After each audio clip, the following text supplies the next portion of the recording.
Olá, primeira série, como é que vocês estão? Estão bem? Como é que foi o feriado de Páscoa? Espero que tenha sido tudo bem, tudo tranquilo, nesse feriadão que vocês passaram com a sua família. Na verdade, vocês estão com sua família já há algumas semanas por causa do isolamento social. Mas eu espero que tenha sido tranquilo esse período de feriado pascual junto com seus familiares.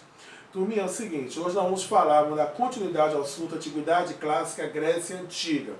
Falaremos hoje sobre o final do período arcaico, estudaremos sobre Atenas, e período clássico, quando falaremos sobre as guerras médicas, que foi a guerra entre gregos e persas, a Liga do Peloponeso e Confederação de Delas, foi o período da hegemonia ateniense, e terminando com a guerra que todos esperavam, mas que todos temiam, que foi a guerra do Peloponeso. Tá certo? Vamos lá, vem comigo. Nós vimos na última aula, quando estudamos período arcaico, nós vimos Esparta. Mas antes, também foi na última aula, logo no início, nós estudamos a respeito dos povos que formaram a Grécia Antiga. Aí vimos que, enquanto a cidade de Esparta foi fundada pelos dórios, a cidade de Atenas ela foi fundada pelos jônios. Tá certo? Os jônios, eles fundam a cidade de Atenas e foi estruturada uma pirâmide social. A cidade ateniense ela foi organizada em classes. Ao contrário do que aconteceu com Esparta, que nós tivemos a formação da cidade espartana, ela se manteve inalterada durante todo o período da existência daquela polis, que nós tínhamos esparciatas, periecos e lotas. Atenas, nós tivemos uma pequena, mas considerável alteração na sua estrutura social, graças à ação do grande legislador Clístenes. É por isso que nós, historiadores, denominamos as pirâmides sociais atenienses como pirâmide social pré-clisteniana e pirâmide social clisteniana, ou seja, antes de Clístenes e depois de Clístenes. Vamos lá. A cidade ateniense pré-clisteniana era dividida em 3 camadas sociais. Nós tínhamos a figura dos eupátridas, nós tínhamos os metecos e tínhamos os escravos. A palavra eupátrida significa bem-nascido. Eles são, no caso, se constituem na elite econômica e elite política da sociedade ateniense. É eles que detinham o poder político em Atenas. Eles eram os grandes proprietários de terras. No livro de vocês enumera outras classes abastadas e privilegiadas. Mas os que detinham de fato o poder político em Atenas, e é por isso que eu só considerei na pirâmide o nome de eupátridas, tá certo? Porque eles é que controlavam política e economicamente a polis ateniense. Abaixo dos eupátridas nós temos os metecos. E quem eram os metecos? Eram estrangeiros ou filhos de estrangeiros. Apesar de serem homens livres, eles não possuíam direitos políticos, ou seja, eles não tinham cidadania. Eles não podiam participar de órgãos públicos, eles não tinham direito ao voto, eles não podiam votar e não podiam ser votados, mas eles podiam exercer algumas atividades econômicas. Então, os comerciantes e artesãos, eles integravam o grupo dos metecos. Bora recapitular. Os eupátridas, eles tinham direitos políticos, eram eles que constituíam a elite política e econômica de Atenas.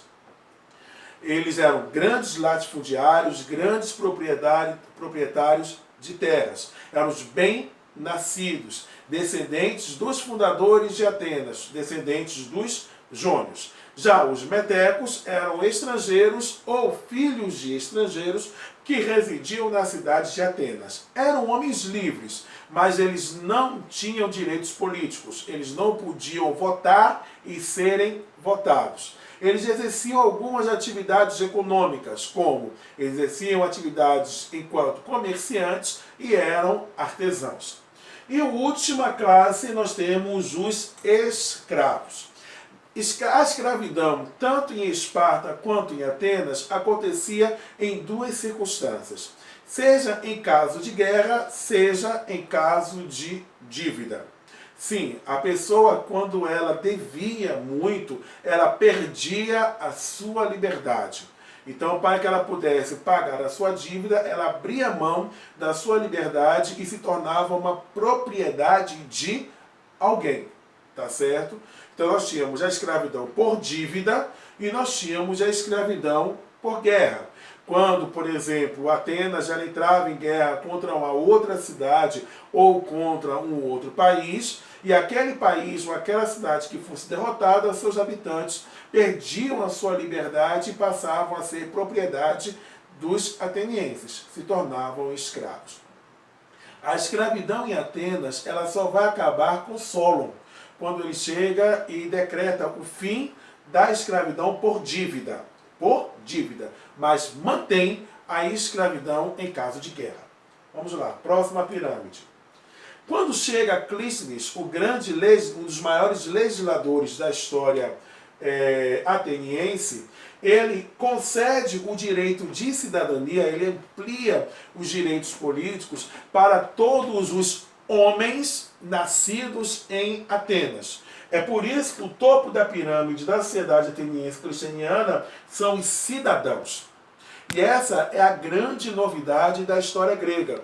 Porque enquanto você tem uma sociedade aristocrática dentro da comunidade espartana, ou seja, apenas o grupo dos melhores, apenas aqueles que seriam os bem-nascidos, aqueles que eram descendentes dos dórios é que detinham direitos políticos, na sociedade ateniense cai essa ideia de que somente aqueles que descendiam de famílias abastadas que passavam a ter direitos políticos.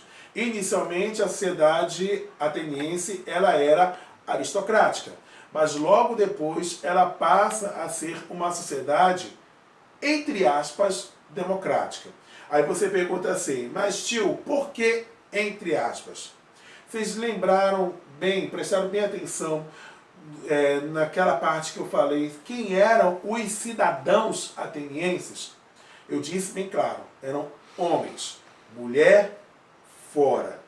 Então, mulheres, elas não tinham direitos políticos, escravos não tinham direitos políticos, estrangeiros não tinham direitos políticos. Só homens, gênero masculino, só pessoas do sexo masculino é que detinham direitos políticos em Atenas.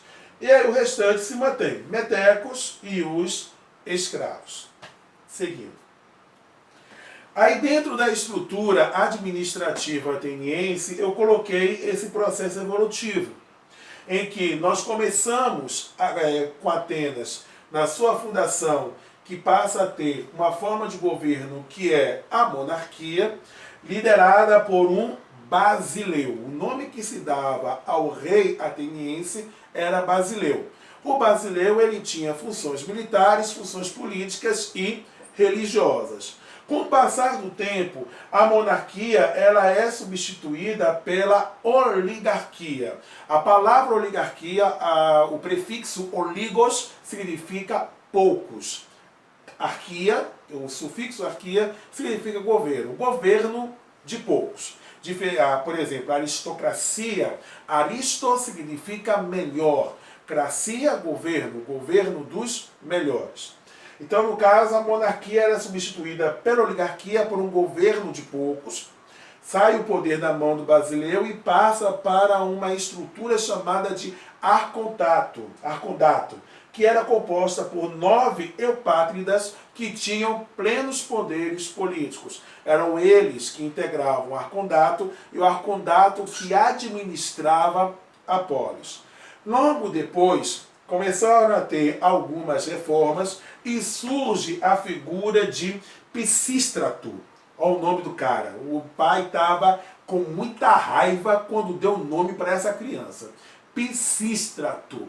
Pisístrato, ele cria a chamada tirania, que Para nós, no período da contemporaneidade, podemos substituir por ditadura.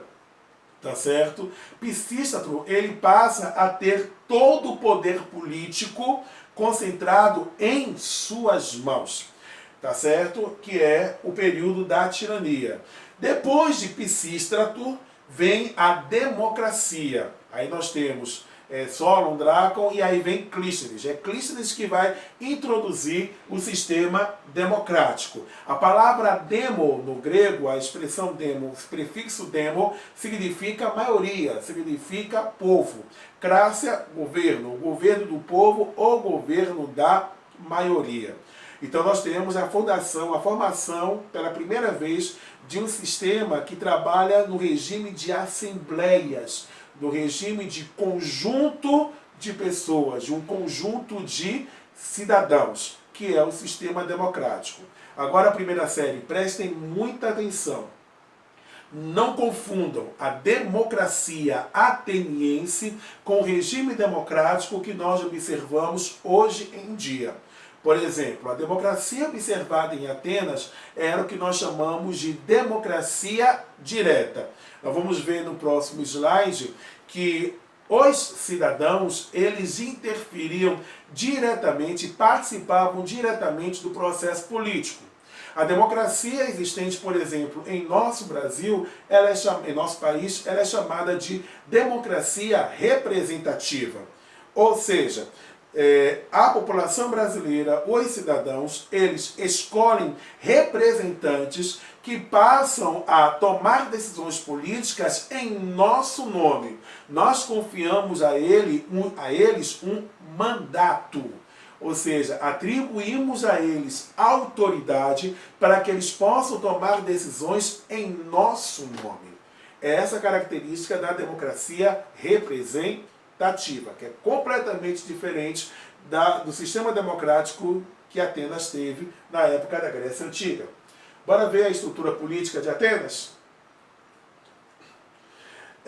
Nós podemos considerar, assim, como duas grandes estruturas formadas em Atenas. A eclesia, escreve eclésia, mas se pronuncia eclesia. E a bulé, escreve-se bulé, acento agudo no E, mas se pronuncia-se E. Então é bulé. Temos eclesia e bulé. A eclesia era uma assembleia composta por todos os cidadãos atenienses. Lembrando que essa composição com todos os cidadãos atenienses só surge a partir de Clístenes, tá certo? E a bulé, ela teve formação, uma quantidade variada, que foi de 400 até chegar ao número de 500, tá certo? 500 cidadãos, ou a Assembleia dos 500. Vamos ver a formação, qual é a função de cada uma dessas instituições. Pode seguir. A eclesia, ela votava as leis elaboradas pela bulé. A eclesia era o órgão máximo da estrutura política ateniense. Eram eles que administravam a cidade. Eram eles que tinham a responsabilidade de apreciar todas as leis, todos os projetos de leis que vinham da bulé. Podiam aprovar ou podiam rejeitar. E aí nós temos a bulé, que era formada por 500 cidadãos que representavam as tribos atenienses. Estão lembrados que quando nós estudamos o período homérico, do período homérico para o início do período arcaico, nós vimos que os gêneros, eles foram se juntando e aí foram formando fátrias, e as fátrias foram formando as tribos, tá certo? Então tribos eram conjuntos de fátrias. E aí, no caso, essas tribos gregas, no caso tribos atenienses, elas tinham seus representantes dentro da bulé, que elaborava as leis. Em termos de educação, a educação ateniense era completamente diferente da educação espartana. Enquanto a educação espartana ela era voltada completamente para o militarismo, a educação ateniense ela tinha como objetivo a formação de cidadãos. Então, por exemplo, o menino, ele chegava aos 7 anos e tinha uma pessoa que lhe orientava, era a figura do pedagogo, ou seja, aquele que conduz crianças. Falar pedagogo significa aquele que conduz crianças. E aí, na formação educacional que acontecia dentro de casa, a criança ela tinha contato com diversos tipos de disciplina. Ela aprendia, por exemplo, a retórica, que é a arte da argumentação, a oratória, que é a arte de falar em público, além de aprender filosofia, aprender matemática e aprender as letras, certo?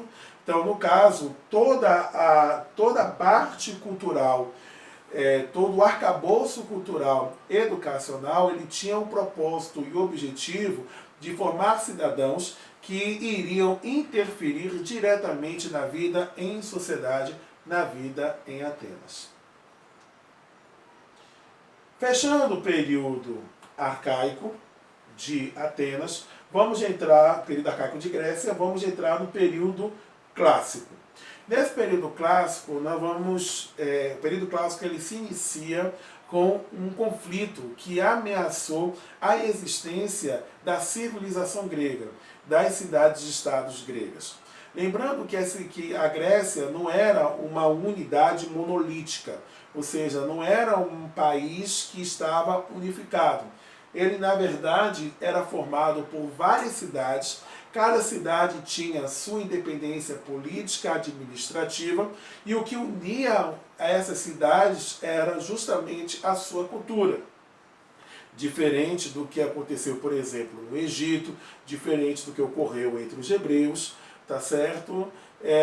A estrutura da Grécia era muito parecida com o que nós observamos, por exemplo, quando vimos a Fenícia, que você tinha diversas cidades independentes umas das outras, ou os sumérios, que também nós tínhamos cidades independentes umas das outras.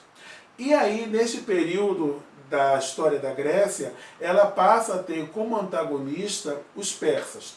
Nós vimos na aula retrasada que o Império Persa ele havia expandido o seu território por toda a região do Oriente Médio, chegando até a fronteira com a Índia, e eles passam também a voltar seus olhos em direção ao Ocidente, em direção ao Mar Mediterrâneo. E eles passam a ter o controle de uma parte do território que nós chamamos que é a região da Turquia. E aí eles entram em choque com os gregos, que tinham estabelecido laços comerciais por diversos pontos da chamada Magna Grécia. Quando nós vimos isso, quando estudamos segunda diáspora grega. Então agora, o que os persas eles queriam era o controle do Mediterrâneo Oriental, das rotas comerciais do Mediterrâneo Oriental. E isso batia de frente com os interesses de várias cidades e estados gregas, principalmente os interesses de Atenas. E aí, quem era que governava a Pérsia naquela época? O rei Dario. O rei Dario ele governava a Pérsia e ele queria estender os seus domínios sobre o território grego. E ele passou a exigir de todas as cidades gregas obediência e submissão. Se você já teve a oportunidade de assistir o filme 300, que para mim é um dos melhores filmes, fantástico, recomendo, assistam 300. É verdade que ali tem algumas discrepâncias que não aconteceram na história. Mas assim, o pano de fundo é bem interessante para vocês terem uma ideia sobre esse período que nós estamos estudando, período clássico. Se você assistiu um pouquinho de spoiler, se você não assistiu, me desculpe, tá certo? Mas vou dar um pequeno spoiler. No primeiro filme de 300, mostra o embaixador persa indo conversar com Leônidas. E aí quando ele chega para conversar com Leônidas, que é o rei de Esparta, ele ele determina a Leônidas que ofereça um sinal de submissão, que era água e terra. Então, no caso, se Leônidas entregasse água, e um pouco de terra para o embaixador persa, ele estava reconhecendo que ele agora estava debaixo da autoridade do rei da Pérsia. Entenderam? E aí, no caso de Leônidas, ele chega e determina a morte do embaixador, porque ele chega e diz que Esparta nunca vai se submeter. E é interessante que ele vai e dá aquele chute, dizendo, isto é Esparta! Entendeu? E aí a bagaceira começa, sangue espirra para tudo quanto é lado, é a coisa deliciosa, fantástica do filme 300. Beleza. Quando os persas, eles passam a exigir pão, eles passam a exigir, melhor dizendo, água e terra dos gregos, a resposta da Grécia, principalmente de Esparta e Atenas, foi o quê? Guerra. E aí começa a fantástica Guerra Médica. Tem o nome médica, porque não foi guerra de médico não, pelo amor de Deus, por causa do chamado Império Medo-Persa, que era o nome que se tinha antigamente do Império Persa. E foram 3 guerras médicas. A primeira guerra médica, ela acontece durante o governo do rei Dario. Dario, ele ataca diversas cidades e estados gregas e é derrotado por Atenas na chamada Batalha de Maratona. A história da Batalha de Maratona, um soldado ateniense, depois que acontece a vitória de Atenas sobre os persas, ele corre mais de 20 quilômetros para poder avisar ao governo ateniense de que o país, que a cidade havia vencido os persas. E aí o mensageiro, quando ele chega na cidade de Atenas para poder comunicar a vitória, ele comunica a vitória e cai morto. Tá certo? Então essa batalha foi essa batalha de Maratona em homenagem a justamente esse mensageiro que morre depois de fazer essa corrida, entendeu? De diversos quilômetros, de vários quilômetros, deu origem a um dos esportes mais antigos das Olimpíadas, que é justamente a modalidade da maratona. Bem, nessa batalha de Maratona, os atenienses, eles derrotam os persas e matam Dario. Isso fez com que o filho de Dario, Xerxes, ficasse pirado da vida, exigindo vingança. E aí, pena que a gente lutar de forma presencial, senão ia fazer aquele teatro que você já conhece, que o tio Márcio faz em sala de aula. Mas ele chega e diz e pede para que os seus escravos, os seus servos, lembrem do que os atenienses fizeram com os persas. E aí ficou célebre aquela frase, lembrai-vos dos atenienses. Lembrai-vos dos atenienses. E aí, por exemplo, ele estava lá comendo, e aí e ele tinha determinado aos escravos, aos servos, que toda hora tinham que falar essa frase para ele. E aí, por exemplo, estava ele lá comendo, participando da refeição, aí chegava um escravo e dizia, lembrai-vos dos atenienses. E aí nessa hora Xerxes, pirado da vida, matava o escravo. Aí enquanto ele estava lá, no bem bom, com uma das suas servas, no seu momento íntimo de amor, que ele estava lá fazendo negócio, de repente chegava o escravo no pé de ouvido dele e dizia, lembrai-vos dos atenienses. Aí a bagaceira acontecia, matava o escravo. Enquanto ele estava passeando, aí chegava outro escravo e dizia, lembrai-vos dos atenienses. Aí Xerxes chegava, matava o cara. Isso ele fez, essa estratégia, e vários escravos sobraram, morreram, ou eram decapitados, ou eram perfurados o estômago, enfim, fazer um bocado de coisa, mas todo escravo que falava isso podia esperar. Era a última frase da vida desse escravo, porque ele morria, porque Xerxes ficava pirado da vida. E isso era para poder criar em Xerxes o ódio necessário para poder enfrentar os gregos, principalmente os atenienses. E Xerxes, ele dá início à Segunda Guerra Médica. Ele dá início à Segunda Guerra Médica. Nessa Segunda Guerra Médica, Xerxes, ele inicia a agressão e aí os espartanos, eles decidem bater de frente com os persas. Hiper, ultra, mega, super, power, orgulhosos. E aí quando eles vão atacar, eles vão bater de frente com os persas, o que é que eles fazem? Eles tentam atrair os persas para uma armadilha. Essa batalha ficou conhecida como a Batalha das Termópilas. É a batalha que é retratada no filme 300. A região das Termópilas é um desfiladeiro. Montanha de um lado, montanha do outro, apenas um único acesso para essa região, que é a região de desfiladeiro. E aí os gregos espartanos, eles foram atraindo os persas para passarem por esse desfiladeiro. Os espartanos, liderados por Leônidas, acreditavam que os persas, eles não conheciam a geografia daquele lugar. Logo, eles seriam presas fáceis, porque quando eles estivessem no meio do desfiladeiro, os 300 soldados de Leônidas cercariam tanto pela frente quanto pela retaguarda o exército persa. E aí você sabe que o espartano, ele adora guerra. Ele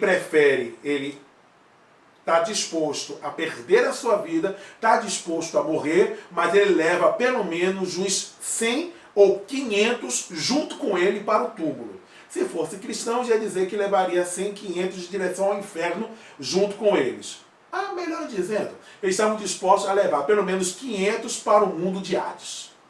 Pronto, já deu para entender direitinho. Tá certo? Só que o que Leônidas não poderia esperar é que ele seria traído. Tá certo? Um dos soldados que haviam sido preteridos por Leônidas denuncia, fala, tá certo, para o Império Persa, para os persas, comunica aos soldados, aos oficiais ligados a Xerxes, de que havia o caminho das cabras. Que por este caminho das cabras tinha como furar o cerco dos espartanos. E aí, meninos e meninas da primeira série A e da primeira série B. Neste momento, Leônidas se lascou, se quebrou. Os 300 soldados de Leônidas morreram, inclusive o próprio Leônidas. Aí você pergunta, e Atenas fez o quê? Os atenienses odiavam os espartanos, e os espartanos também odiavam os atenienses. Se os espartanos estavam numa situação complicada, você poderia esperar o que iria acontecer também com Atenas. Atenas foi atacada pelos persas, foi saqueada pelos persas. Mas enquanto a cidade de Atenas estava sendo saqueada, o que os persas não poderiam imaginar é que Atenas viria com fúria na chamada Batalha Naval de Salamina. E aí os atenienses, eles dão uma surra nos persas. E o Império Persa perde a Segunda Guerra Médica. Xerxes fica pirado da vida, virado no raio. Ele pede agora mais do que nunca vingança. Aí acontece a Terceira Guerra Médica. Pode passar. E os persas, eles atacam novamente os gregos, e agora atenienses, eles passam a ter o controle não somente do mar, mas também eles vencem os persas na terra e botam os persas para correr.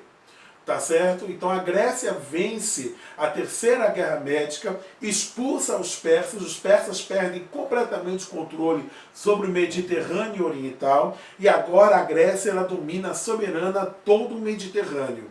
Mas quando eu falo Grécia, estou me referindo à cidade de Atenas. Atenas, que era discriminada por ser a cidade que só pensava em educação e etc., agora ela mostrava que ela também tinha poderio militar. E aí, neste momento, com a vitória sobre os persas, com o fim das guerras médicas, Atenas passa a ter o controle de todo o território grego. É o que nós chamamos de hegemonia ateniense. Como a cidade de Atenas agora era a cidade mais poderosa da Grécia, ela passa a levar as outras cidades a ter que tomar uma decisão. Ou você está comigo, ou você está contra mim. E aquelas cidades, com medo de serem atacadas por Atenas, decidem se aliar aos atenienses, que forma a chamada Confederação de Delos. Tá certo? É formada a Confederação de Delos, liderada por Atenas, e Atenas ela passa a cobrar das cidades que fazem parte dessa confederação uma taxa, o pagamento de um tributo em troca de proteção. Aí vocês perguntam, certo, tio? E Esparta? Esparta também concordou? É ruim, hein? É ruim de Esparta poder concordar. Esparta jamais iria aceitar uma coisa dessa. Os espartanos estavam por aqui em relação aos atenienses. Eles também formaram a sua liga, que ficou conhecida como a Liga do Peloponeso. E eles disseram para as outras cidades e estados gregas: vocês querem ficar sob o domínio de Atenas? Eu sou a única cidade que posso proteger vocês da tirania dos atenienses. Venham e fiquem comigo. E aí várias cidades, estados gregas se uniram, se aliaram a Esparta. E Esparta passou também a cobrar uma taxa em troca de proteção.